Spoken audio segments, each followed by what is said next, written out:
Welcome back to another episode of Rock Boys Football, a massive matchup Saturday afternoon. USC going on the road to play Michigan. Now, we took a look from kind of a bird's eye view approach of this football game on Sunday afternoon. Now we're going to get into a little bit of nitty gritty in terms of what USC can do specifically on the defensive side of the football to deal with this Michigan offense. And I think what's so fascinating about this conversation is, hey, we had a very similar conversation 3 weeks ago in terms of USC's defense going up against LSU, right? What was the national media conversation around this football game? A lot of people in the national media took LSU because they didn't think USC was going to be able to stop this rushing attack from LSU with an elite offensive line, some talented running backs. I think it's a very similar conversation. Like, how does USC stop the run with Michigan going to Alex Orji at quarterback? Like, it is no secret in this football game. Michigan is going to run the football a lot. What does USC do on the defensive side of the football to stop this rushing attack? You saw a ton of different things from Dan Lynn against LSU in terms of stopping LSU's rushing attack. I think you see a lot of those same concepts in this football game against Michigan as well.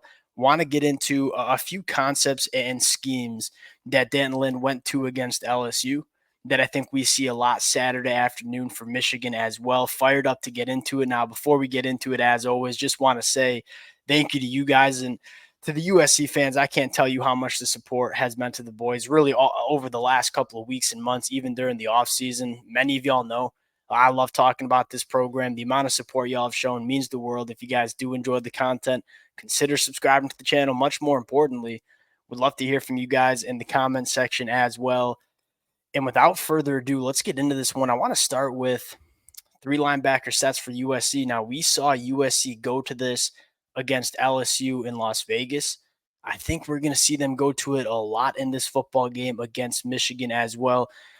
I think there's kind of 2 points that I want to get at. One, you look at USC's personnel with how good Mason Cobb looked against LSU, with how good Eric Gentry has looked all season. Obviously, knowing Easton Mascarenas Arnold, damn good linebacker. I think there's an argument that the best personnel grouping to get all your best football players on the field is that three linebacker set with how good those three linebackers have been. But I think more importantly, look at what Michigan's going to do from a personnel standpoint, but also from a schematic standpoint. One, Michigan's going to run the football a lot, but more importantly, they're probably going to run a lot of 12 personnel, maybe even some 22 personnel with two running backs, two tight ends, and only one wide receiver. And so to kind of match that personnel grouping, I think USC goes to a lot of three linebacker sets. And you saw USC go to this against LSU, and it was really, really effective, right? You take a look at so Dan Lynn's base is that nickel look with five defensive backs and only two linebackers. You saw USC go to that three linebacker set a lot in that LSU game. Take a look at this rep right here where we're going to put Eric Gentry, our third linebacker, on the line of scrimmage, essentially giving LSU a five-man front.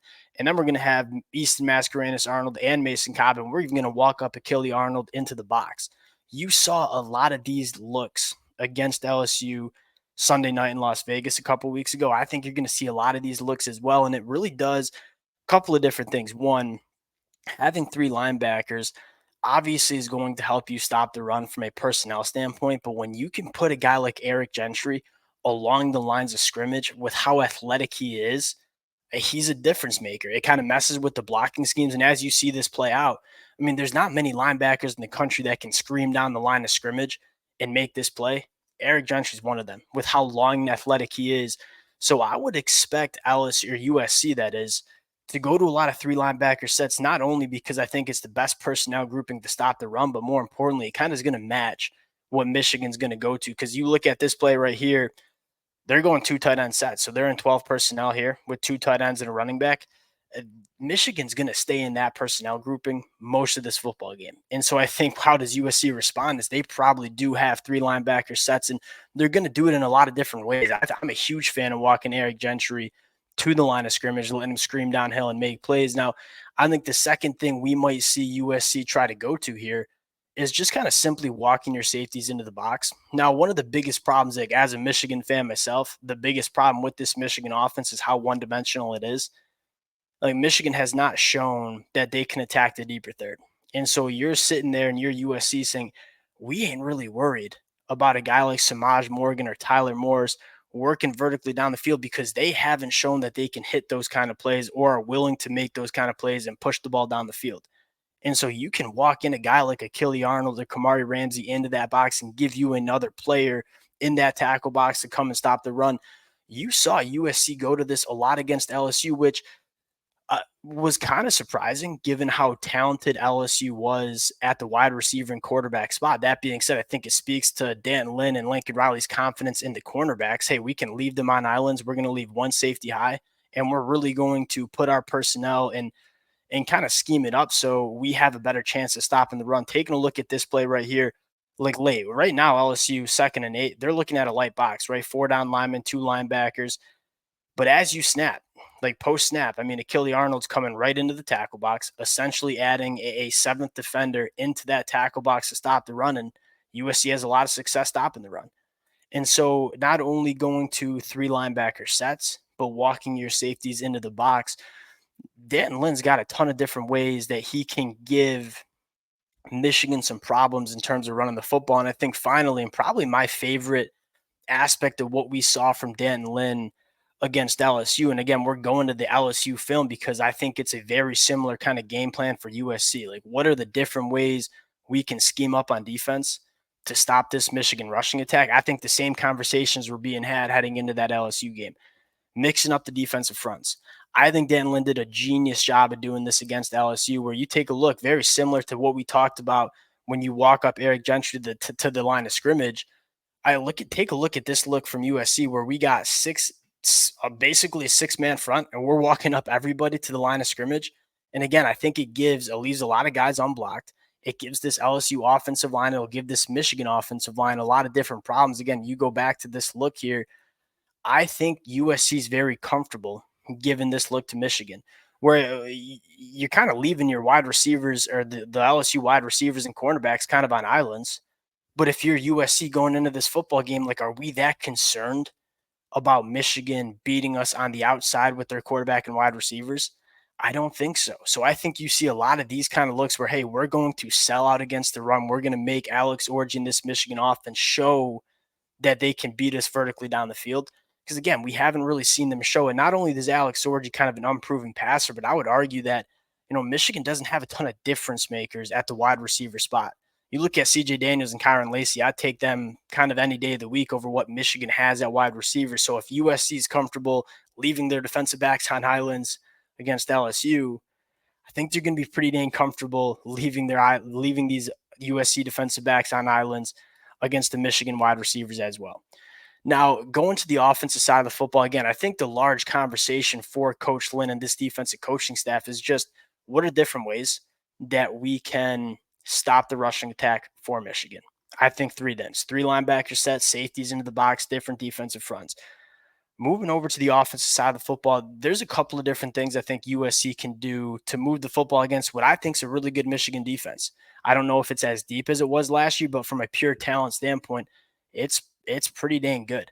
I think the first thing I want to go to is, we know Wink Martindale is going to bring pressure. If there's one thing to know about Michigan's defense going into this football game, it's that Wink Martindale wants to bring pressure. You saw Blake Baker bring a lot of pressure too. I thought, quite frankly, USC should have went to this more, where you look at this play right here. LSU is going to go cover 0 right here. They're going to bring 6 guys on blitzes. Everybody's on islands on the outside. And what does Miller Moss do? What I love about Miller Moss as a quarterback, hey, they're bringing too many for us to pick up. I got to get the ball out quick. I'm going to trust a guy like Jacoby Lane on the boundary to go make a play. Now, you saw Jacoby Lane catch one of these for a touchdown. This one, he just draws a pass interference to get the ball to 2. Wink Martindale is going to bring a lot of pressure in this football game, and he's going to ask his Michigan defensive backs to stay up on islands. I don't know if you're going to be attacking Will Johnson, who might be the best cornerback in the country, but there's going to be some other matchups, more particularly Jair Hill on the other side or Amir Hall, whoever it's going to be, where if you're USC and say, I get Jacoby Lane one-on-one against a redshirt freshman in Jair Hall, we're going to take that matchup every single day of the week. So because Wink Martindale is going to bring some pressure, I think you're going to give a lot of 50-50 balls to your USC wide receivers on the boundary, who, again, Deuce Robinson, Jacoby Lane, those guys are really tough to deal with when that football is in the air. Last thing I want to talk about here is, so we talked about take chances.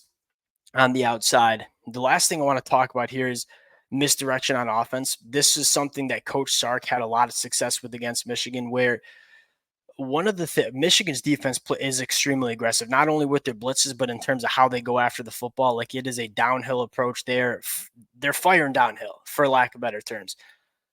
Coach Sark did a lot of misdirection and a lot of eye candy in the backfield to get this Michigan defense kind of taking false steps in the wrong direction. You saw Lincoln Riley go to this against LSU, and I think you're going to see him go to a lot of it in this football game against Michigan as well. Take a look at this rep right here. One, we're going to give some jet sweep motion with Mekhi Lemon. We're going to give play action with Woody Marks in the backfield. You kind of go back and look at all these linebackers. I mean, their eyes are in the backfield. They're both going to Mekhi Lemon. You're just kind of sneaking Lake McCree out into the seam. You're getting a 20-plus yard play right off the bat just because of misdirection. Again, eye candy in the backfield, getting Miller Moss outside the pocket. You see these LSU linebackers just kind of flooding downhill. That's how the Michigan linebackers operate as well. They are an extremely aggressive group. They want to fly downhill. You leak Lake McCree out, give Miller Moss some easy access throws. I think that's kind of the big thing we're going to be talking about in terms of this USC offense. Is Wink Martindale is really aggressive. What does that cat and mouse game look like between Wink Martindale and Lincoln Riley calling the plays on offense? Again, for USC, it's just multiple ways that you can try to stop this Michigan running attack. 3 linebacker sets, safeties in the box, different defensive fronts. I think we saw Dan Lynn do a phenomenal job scheming up against this LSU rushing attack. I think he goes to a lot of those same principles against Michigan Saturday afternoon. Going to be a really fun football game. We're obviously going to break this one down right after it happens. Appreciate you guys rocking with the fellas. Again, if y'all do enjoy the content, consider subscribing to the channel. Appreciate you guys, and we'll talk to y'all later. Peace.